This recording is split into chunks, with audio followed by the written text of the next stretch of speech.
이야기는 중국 삼국시대, 지금으로부터 1800년 전으로 거슬러 올라갑니다. 그 시절은 혼란의 시대였습니다. 한나라의 위세는 기울었고 영웅들은 천하를 두고 다투었으며 백성들은 전쟁의 소용돌이 속에서 신음했습니다. 그런 어지러운 세상 속에서 한 남자가 있었습니다. 그의 이름은 유비, 자는 현덕이었습니다. 황실의 후예라 스스로 말했지만 그 혈통은 너무나 멀고 희미했고 현실 속 그는 그저 가난한 떠돌이 장수일 뿐이었습니다. 30해를 살아오며 크고 작은 전투를 치렀지만 그에게 남은 것이라곤 2명의 의형제와 몇 안 되는 병사들 뿐이었습니다. 유비에게는 2명의 의형제가 있었습니다. 관우와 장비였습니다. 둘은 젊은 시절부터 유비와 함께 도원에서 의를 맺고 한평생을 함께 살고 함께 죽겠다고 맹세한 사이였습니다. 관우는 붉은 얼굴에 긴 수염을 자랑하는 장수로 청룡 언월도를 휘두르면 적군이 벌떼처럼 흩어졌습니다. 장비는 천둥 같은 목소리와 범 같은 기백을 지닌 용사로 한 번 소리 지르면 적장에 간담이 서늘해졌습니다. 유비는 이 두 형제가 있었기에 지금까지 살아남을 수 있었고 그들 역시 유비를 따라 수많은 전장을 누볐습니다. 하지만 유비에게는 늘 아쉬움이 있었습니다. 힘으로는 천하의 누구에게도 지지 않았지만 지혜가 부족했습니다. 전투에서 이기는 방법은 알았지만 천하를 얻는 방법은 몰랐습니다. 관우와 장비는 용맹했지만 큰 그림을 그리는 전략가는 아니었습니다. 유비는 밤마다 하늘의 별을 올려다보며 생각했습니다. 누군가 자신을 도와줄 사람이 있다면, 누군가 이 혼란한 세상을 정리할 방법을 알려줄 사람이 있다면 얼마나 좋을까 하고 말입니다. 그렇게 세월이 흘렀고 유비는 점점 지쳐갔습니다. 그러던 어느 날 유비는 한 소문을 들었습니다. 형주 땅 융중이라는 곳에 와룡 선생이라 불리는 현인이 은거하고 있다는 이야기였습니다. 나이는 이제 겨우 27이지만 천문지리를 꿰뚫고 있으며 천하의 대세를 읽는 눈이 귀신 같다고 했습니다. 이름은 제갈량, 자는 공명이라 했습니다. 유비의 가슴이 두근거렸습니다. 혹시 이 사람이 자신이 그토록 찾던 사람이 아닐까 하는 기대가 솟아올랐습니다. 관우는 고개를 저으며 만류했습니다. 나이 어린 서생이 무엇을 알겠느냐고 소문은 과장되기 마련이라고 말했습니다. 하지만 유비는 이미 마음을 정했습니다. 유비는 융중으로 향했습니다. 관우와 장비를 데리고 추운 겨울날 눈 쌓인 길을 걸어 융중에 도착했습니다. 작은 오두막집이 하나 있었고 대나무 숲이 집을 둘러싸고 있었습니다. 유비는 문을 두드렸지만 제갈량은 집에 없었습니다. 동자가 나와 말하길 선생님은 친구를 만나러 나가셨고 언제 돌아오실지 모른다고 했습니다. 유비는 실망했지만 화내지 않았습니다. 그저 조용히 돌아섰고 다시 오겠다고 말했습니다. 장비는 투덜거렸습니다. 고작 서생 하나 만나러 이 먼 길을 왔는데 허탕을 쳤다고 다시 올 필요가 있느냐고 따졌습니다. 하지만 유비는 흔들리지 않았습니다. 며칠 후 유비는 다시 융중을 찾았습니다. 이번에도 제갈량은 없었습니다. 동자는 선생님이 유람을 나가셨다고 말했습니다. 유비는 또다시 돌아섰습니다. 관우와 장비는 이제 화가 났습니다. 2번씩이나 찾아갔는데 고작 서생 하나가 이렇게 무례할 수 있느냐고 따졌습니다. 차라리 군사를 보내 억지로 데려오는 것이 낫지 않겠느냐고 말했습니다. 하지만 유비는 고개를 저었습니다. 진심은 통하는 법이라고 자신이 정말로 제갈량을 필요로 한다면 그 마음이 반드시 전해질 것이라고 말했습니다. 3번째 방문은 여름이었습니다. 유비는 혼자 갔습니다. 관우와 장비가 또 투덜거릴 것이 뻔했기 때문입니다. 이번에는 제갈량이 집에 있었습니다. 하지만 낮잠을 자고 있었습니다. 동자가 말하길 선생님은 한낮의 더위를 피해 낮잠을 주무시는 중이니 깨우지 말라고 당부했다고 전했습니다. 유비는 고개를 끄덕였습니다. 그리고 오두막 문 앞에 조용히 서서 기다렸습니다. 1시간이 지났고 2시간이 지났습니다. 땀이 등줄기를 타고 흘러내렸지만 유비는 꼼짝하지 않았습니다. 그렇게 3시간을 서서 기다린 끝에 드디어 안에서 인기척이 들렸습니다. 문이 열렸습니다. 한 젊은 선비가 나왔습니다. 키는 보통이었지만 기품이 남달랐고 얼굴은 창백했지만 눈빛만은 깊고 총명했습니다.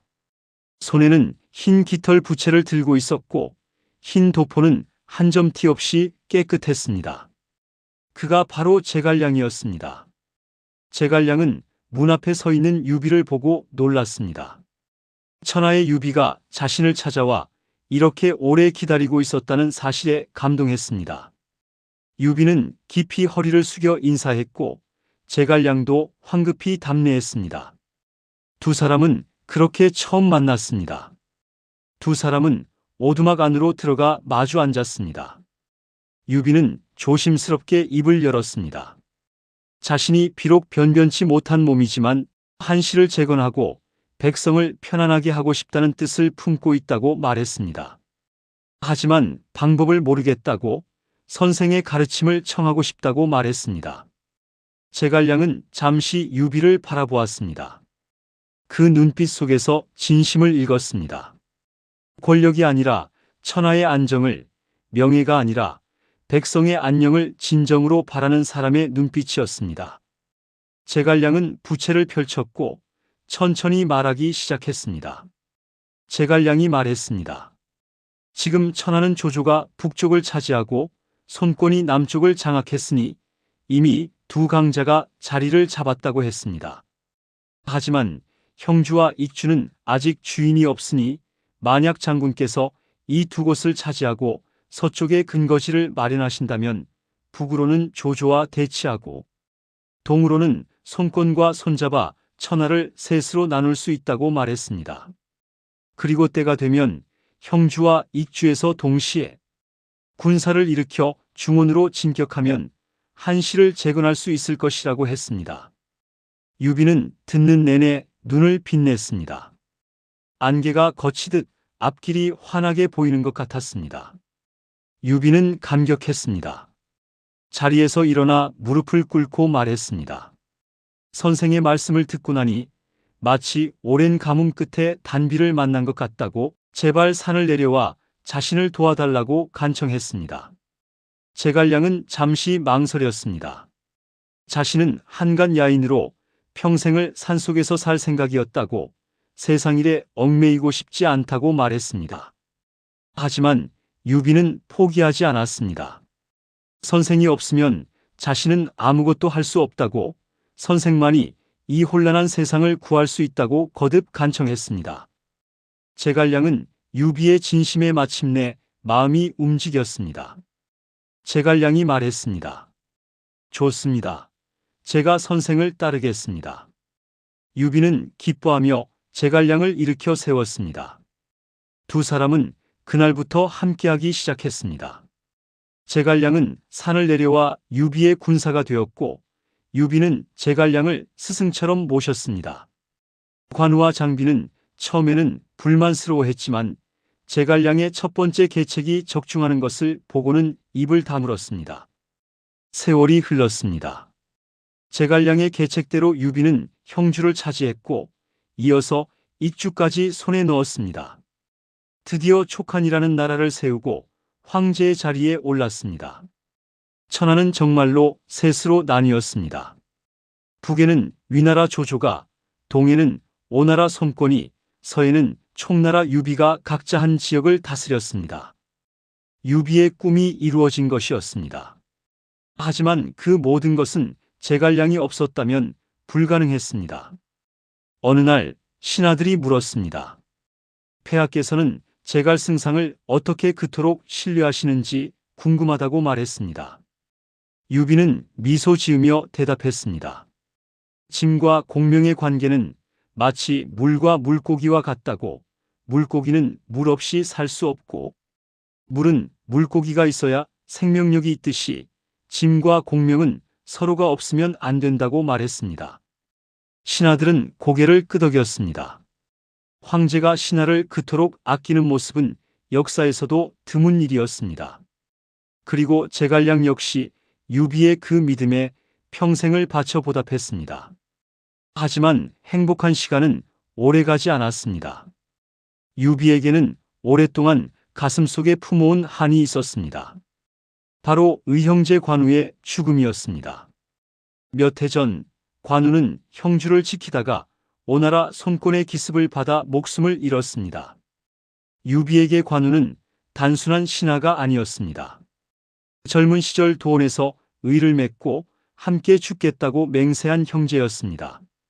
그 슬픔과 분노가 유비의 마음속에서 조용히 불타오르고 있었습니다. 제갈량은 알고 있었습니다. 폐하의 마음속 불꽃이 언젠가 큰 화가 될 것임을. 결국 유비는 군사를 일으켰습니다. 관우의 원수를 갚겠다며 오나라를 향해 대군을 이끌고 나섰습니다. 제갈량은 무릎을 꿇고 간청했습니다. 지금은 때가 아니라고, 먼저 북쪽 위나라를 치는 것이 한실재건의 길이라고 말했습니다. 하지만 유비는 듣지 않았습니다. 형제의 원수를 갚는 것이 천하를 얻는 것보다 먼저라고 말했습니다. 제갈량은 눈을 감았습니다. 폐하의 마음속에서 황제가 아닌 의형제가 이긴 순간이었습니다. 그리고 그것이 비극의 시작이었습니다. 이릉대전에서 유비는 크게 패했습니다. 오나라의 젊은 장수 육손이 화공으로 촉군을 불태웠고 수십만의 군사가 하루아침에 재가 되었습니다. 유비는 겨우 목숨만 건져 백제성으로 물러났습니다. 그 자리에서 유비는 쓰러졌습니다. 패전의 충격과 슬픔이 몸을 갉아먹었고 병이 깊어졌습니다. 제갈량은 밤낮으로 곁을 지켰습니다. 그러나 유비의 몸은 이미 회복하기 어려운 지경이었습니다. 천하를 호령하던 영웅이 이제 병상 위에 누워 있었습니다. 유비는 제갈량을 불렀습니다. 힘겨운 숨을 고르며 말했습니다. 공명, 짐이 그대의 말을 듣지 않아 이 지경이 되었소. 제갈량은 고개를 저으며 눈물을 흘렸습니다. 유비는 계속 말했습니다. 짐의 아들 유선은 아직 어리고 나약하오. 만약 보필할 만한 인물이 되거든 도와주시고, 그렇지 않거든 그대가 직접 천하를 취하시오. 제갈량은 땅에 엎드려 통곡했습니다. 신은 충절을 다해 한시를 보필하다가 목숨이 다하도록 하겠습니다. 결코 다른 마음을 품지 않겠습니다. 유비는 그 말을 듣고서야 눈을 감았습니다. 유비가 세상을 떠났습니다. 백제성의 밤은 고요했고 촛불은 천천히 꺼져갔습니다. 제갈량은 오랫동안 그 자리를 떠나지 못했습니다. 삼고초려로 처음 만났던 날부터 함께 전장을 누비던 날들이 눈앞을 스쳐 지나갔습니다. 유비는 단순한 군주가 아니었습니다.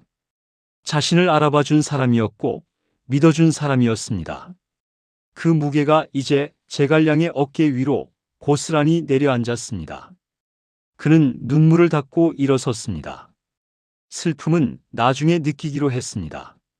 지금은 해야 할 일이 있었습니다. 제갈량은 성도로 돌아와 어린 황제 유선을 보필했습니다. 유선은 총명하지 못했고 의지도 강하지 않았습니다. 제갈량은 그것을 알았지만 한탄하지 않았습니다. 유비에게 맹세한 것이 있었기 때문입니다. 그는 아침 일찍 일어나 밤늦게까지 나란 일을 처리했습니다. 작은 일도 직접 챙겼고 큰 일은 더욱 신중하게 결정했습니다. 신하들은 승상이 쉬지 않는다고 걱정했습니다. 그러나 제갈량은 웃으며 말했습니다. 쉴 시간이 없는 것이 아니라 쉴 수가 없는 것이라고. 제갈량에게는 평생 이루고 싶은 한 가지 목표가 있었습니다. 바로 북벌이었습니다. 위나라를 쳐서 중원을 되찾고 한시를 재건하는 것. 그것이 유비와 함께 꿨던 꿈이었습니다. 제갈량은 총나라의 국력을 키우고 군사를 훈련시키며 때를 기다렸습니다. 그리고 마침내 출사표를 작성했습니다. 붓을 들어 한자 한자 적어 내려가는 동안 눈물이 종이 위로 떨어졌습니다. 그것은 단순한 출전 보고서가 아니었습니다. 유비에게 그리고 자신에게 보내는 다짐의 편지였습니다. 출사표의 마지막 구절은 이러했습니다. 신은 이제 먼 길을 떠납니다. 눈물이 앞을 가려 무슨 말을 더 해야 할지 모르겠습니다. 제갈량은 붓을 내려놓고 눈을 감았습니다. 머릿속에 유비의 얼굴이 떠올랐습니다. 융중의 오두막에서 자신을 찾아왔던 날 무릎 꿇고 간청하던 그 모습이었습니다. 나는 그 믿음을 저버리지 않겠습니다. 제갈량은 자리에서 일어났습니다. 깃털 부채를 들었습니다. 그리고 북쪽을 향해 걸어 나갔습니다. 제갈량은 5번 북벌에 나섰습니다. 매번 위나라를 위협했고 매번 아쉽게 물러서야 했습니다. 군량이 부족했고 지원이 끊겼으며 때로는 어리석은 황제의 명령이 발목을 잡았습니다. 하지만 제갈량은 포기하지 않았습니다. 한번 물러서면 다시 준비했고 다시 나아갔습니다. 위나라 장수들은 제갈량의 이름만 들어도 긴장했습니다. 천재 전략가가 이끄는 촉군은 숫자는 적었지만 두려운 상대였습니다. 하지만 세월은 제갈량의 편이 아니었습니다. 5번째 북벌에서 제갈량은 오장원 들판에 진을 쳤습니다. 위나라 사마이는 싸우지 않고 버텼습니다. 제갈량이 지쳐 스스로 물러날 것을 알았기 때문입니다. 제갈량은 그것을 알면서도 어쩔 수 없었습니다. 총나라의 국력으로는 장기전을 버틸 수 없었습니다. 그는 밤마다 하늘의 별을 올려다보았습니다. 유비가 처음 융중을 찾아왔던 여름밤도 하늘에는 이렇게 별이 많았습니다. 그때는 미래가 무한히 펼쳐져 있는 것 같았는데 지금은 별빛조차 희미하게 느껴졌습니다. 어느 가을 제갈량은 자신의 별이 지고 있음을 느꼈습니다. 밥을 넘기기 어려웠고 걸음도 예전 같지 않았습니다. 부하들은 걱정했지만 제갈량은 여전히 새벽부터 일어나 군무를 처리했습니다. 하루는 위나라에서 사신이 왔습니다. 사마이가 제갈량의 근황을 묻는 척 탐문한 것이었습니다. 사신은 돌아가 사마이에게 보고했습니다. 제갈량 승상은 먹는 것은 적고 일은 많더이다. 오래 버티지 못할 것입니다. 사마이는 조용히 고개를 끄덕였습니다. 그리고 계속 기다렸습니다. 그해 가을 제갈량은 오장원에서 눈을 감았습니다. 향년 54이었습니다. 그의 손에는 마지막까지 깃털 부채가 들려 있었습니다. 촉구는 소리 없이 울었고 들판에 바람만 불었습니다. 멀리서 그 소식을 들은 사마이는 말했습니다. 천하의 기재였다고. 적장이었지만 진심으로 탄복한다고. 그리고 노인들은 후대에 이렇게 전했습니다. 제갈량은 이기지 못했지만 지지도 않았다고. 그는 끝까지 하늘을 향해 별을 쏘아 올린 사람이었다고. 하지만 제갈량의 이야기는 거기서 끝나지 않았습니다. 그가 남긴 것들이 있었기 때문입니다. 그가 설계한 진법은 후대 장수들이 수백 년을 연구했고 그가 발명한 모구유마는 군량 수송의 혁명이었으며 그가 개량한 연노는 전장의 판도를 바꾸었습니다. 하지만 무엇보다 그가 남긴 가장 큰 유산은 글이었습니다. 출사표 한 편이 1000년을 넘어 전해졌고 그것을 읽는 사람마다 눈물을 흘렸습니다. 충절이란 무엇인가, 믿음이란 무엇인가를 묻는 사람들에게 제갈량의 이름은 하나의 대답이 되었습니다. 그로부터 수백 년이 흘렀습니다. 당나라의 시인 두보는 성도를 지나다 제갈량을 모신 무우사 앞에 멈춰 섰습니다. 봄풀이 계단을 덮고 꾀꼬리 소리만 울려 퍼지는 고요한 사당이었습니다. 두보는 오랫동안 그 자리에 서 있었습니다. 그리고 붓을 들어 시를 썼습니다. 출사 미첩신선사 장사 루망금. 북벌에 나서 뜻을 이루지 못하고 먼저 세상을 떠났으니 영웅이란 이름이 옷깃을 적신다고. 두보가 흘린 눈물은 제갈량이 흘렸을 눈물과 같은 것이었습니다. 세월은 흘러 또 흘렀습니다. 제갈량이 세상을 떠난 지 1000년이 지나고 명나라의 소설가 나관중은 삼국지연의를 썼습니다. 그 방대한 이야기 속에서 가장 많은 지면을 차지한 인물은 제갈량이었습니다. 나관중은 제갈량을 단순한 군사가 아니라 하늘의 이치를 아는 신인처럼 그렸습니다. 바람을 불러오고 별의 움직임으로 운명을 읽는 인물로 묘사했습니다. 물론 그것은 과장이었습니다. 하지만 사람들이 그 과장을 사랑한 데에는 이유가 있었습니다. 현실의 제갈량이 이미 그 과장을 충분히 감당할 만한 사람이었기 때문입니다. 그리고 지금 우리는 이 이야기를 듣고 있습니다. 1800년이라는 세월이 흘렀습니다. 위나라도 오나라도 총나라도 모두 사라졌습니다. 조조도 손권도 유비도 흙이 되었습니다. 하지만 제갈량의 이름은 살아있습니다. 지혜를 말할 때, 충절을 말할 때, 끝까지 포기하지 않는 사람을 말할 때 사람들은 여전히 그의 이름을 꺼냅니다.